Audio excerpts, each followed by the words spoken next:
Chapitre 2. Tentez votre chance avec le professeur Challenger.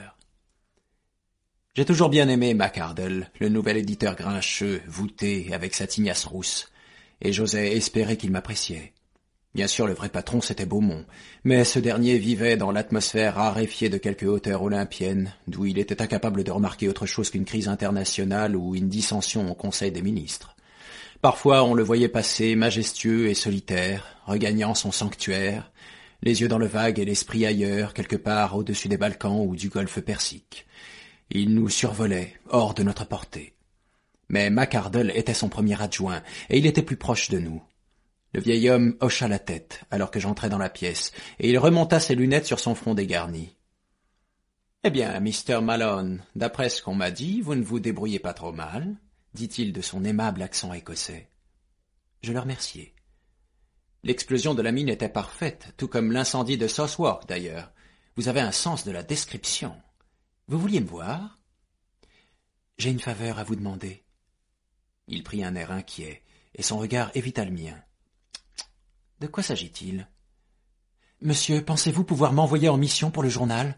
Je ferai de mon mieux pour l'accomplir, et je vous rapporterai un excellent article. À quelle sorte de mission pensiez-vous, Mr. Malone? Eh bien, monsieur, n'importe quoi pourvu qu'il y ait de l'aventure et du danger. Vraiment, je ferai tout mon possible. Et plus ce sera difficile, mieux ce sera. On dirait que vous avez hâte d'en finir avec la vie. De donner un sens à ma vie, monsieur. Oh là là, Mr. Malone, quel enthousiasme! J'ai bien peur que ces choses-là n'appartiennent à la préhistoire. Entreprendre des missions spéciales coûte plus cher que cela ne rapporte la plupart du temps.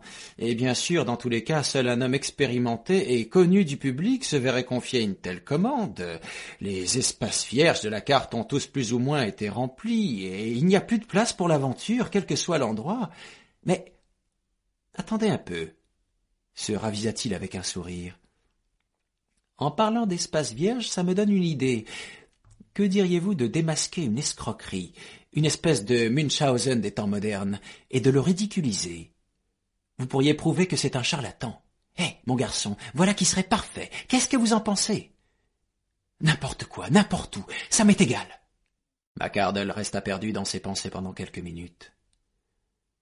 Je me demande si vous ne pourriez pas vous mettre ce gars-là dans la poche, ou au moins le faire parler, finit-il par dire. Je pense que vous avez un truc pour établir le contact avec les gens. La gentillesse, j'imagine, ou un magnétisme animal, à moins que ce ne soit la vigueur de la jeunesse, ou quelque chose comme ça. Même moi, je m'en rends compte. Vous êtes très généreux, monsieur. Alors pourquoi ne pas tenter votre chance avec le professeur Challenger à Enmore Park, hein? Je dois dire que je fus quelque peu surpris. Challenger, m'écriai-je. Le professeur Challenger, le célèbre zoologiste? N'est-ce pas lui qui a fracturé le crâne de Blundell du Télégraphe? Le rédacteur en chef eut un sourire sinistre. « Qu'est-ce que ça peut bien vous faire? N'étiez-vous pas en train de dire que vous cherchiez l'aventure ?»« Tout en restant dans ma spécialité, monsieur, répondis-je. »« C'est précisément le cas. Ça m'étonnerait qu'il soit toujours aussi violent. Je pense que Blundell est mal tombé peut-être, ou alors il s'y est mal pris. Vous pourriez avoir plus de chance ou plus de tact dans votre façon de l'approcher. Il y a quelque chose chez vous, j'en suis sûr, et la Gazette devrait l'exploiter. » Je ne sais vraiment rien de lui, dis-je. Je me rappelle seulement qu'on avait mentionné son nom en rapport avec la police, les poursuites en justice, après qu'il ait frappé Blundell. J'ai quelques notes qui pourraient vous mettre sur la piste, Mr. Malone. J'avais gardé un œil sur le professeur pendant quelque temps. Il sortit un papier d'un tiroir. Voici un résumé de son histoire. Je vous donne les grandes lignes. Société belge, Académie des sciences en Amérique, La Plata, etc., etc., ex-président de la Société de paléontologie, section H, Association britannique, ainsi de suite et ainsi de suite. Ouvrage publié, observation d'une série de crânes calmuques, les grandes lignes de l'évolution chez les vertébrés, et de nombreux articles comprenant entre autres les dessous de l'imposture du weissmannisme, qui fut l'objet d'une discussion houleuse au congrès de zoologie à Vienne. Ses loisirs, marche, alpinisme, adresse, Enmore Park, Kensington West. Tenez, prenez-le. Je n'ai rien de plus à vous offrir ce soir. J'empochai le bout de papier. Attendez, monsieur, dis-je, en réalisant que je ne faisais plus face à un visage rouge, mais à un crâne aussi rose que chauve. Je n'ai pas encore bien compris pourquoi je dois interviewer ce gentleman. Qu'a-t-il fait, au juste? Le visage remonta à la surface.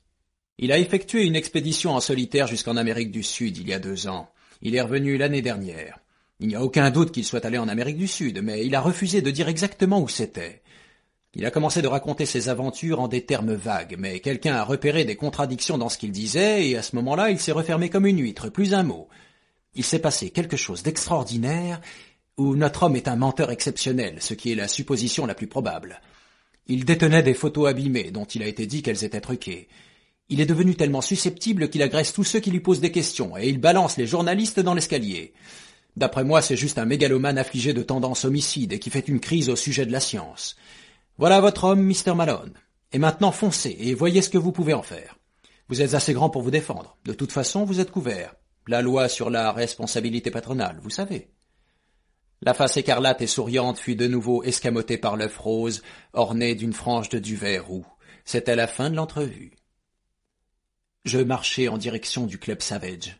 Mais au lieu d'y entrer, je me penchai par-dessus la balustrade de la terrasse Adelphi et je restai là un bon moment, songeur, à contempler l'eau brune et grasse du fleuve. Invariablement, je réfléchis mieux et j'ai les idées plus claires lorsque je suis dehors. Je sortis la liste des exploits du professeur Challenger, et je la parcourus sous la lumière des lampadaires. Et tout à coup, j'eus ce qui ne pouvait être qu'une inspiration. Si je me fiais à ce qui avait été dit, en tant que journaliste, je n'avais pas la moindre chance d'établir le contact avec ce professeur irritable.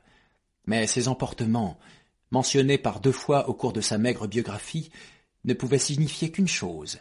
C'était un fanatique de la science. N'y avait-il pas là un défaut de la cuirasse par lequel on pouvait l'atteindre? Ça ne coûtait rien d'essayer. Il était juste 11 heures passées, et la grande salle était plutôt bondée, bien que ce ne fût pas encore le moment du rush. Je remarquai un homme grand et maigre aux traits anguleux, assis dans un fauteuil près de la cheminée. Je ne pouvais pas mieux tomber. Tarp Henry, de l'équipe du journal Nature, un être filiforme, sec, à la peau tannée comme du cuir. Pour ceux qui le connaissaient, c'était quelqu'un d'adorable. J'allai droit au but. « Que savez-vous du professeur Challenger ?» « Challenger ?» Il fronça les sourcils en signe de désapprobation scientifique.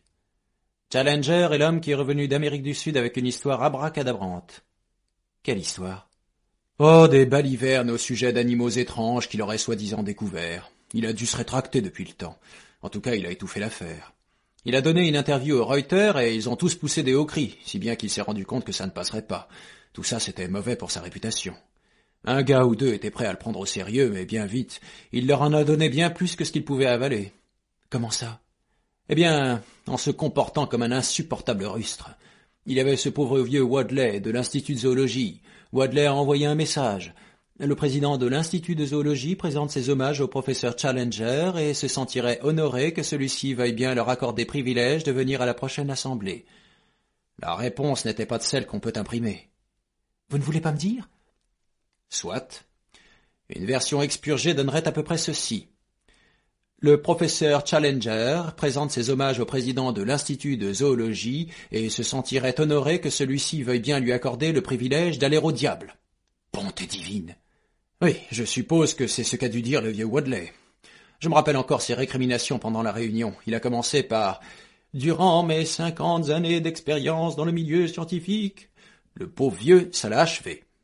Vous avez autre chose sur Challenger ? Bah, je suis bactériologiste et vous savez, je vis dans l'espace d'un microscope au 900e. Je peux difficilement dire que je remarque vraiment quoi que ce soit de visible à l'œil nu.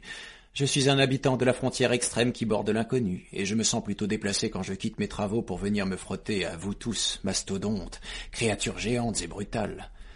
Je suis trop éloigné de tout pour m'intéresser aux ragots, mais pourtant, lors de causeries scientifiques, j'ai entendu Challenger dire quelque chose, parce qu'il fait partie de ces hommes qui passent difficilement inaperçus. Il est malin comme un singe, doté d'une force et d'une énergie inépuisables, mais querelleur, sujet à des marottes fantasques et sans scrupules par-dessus le marché.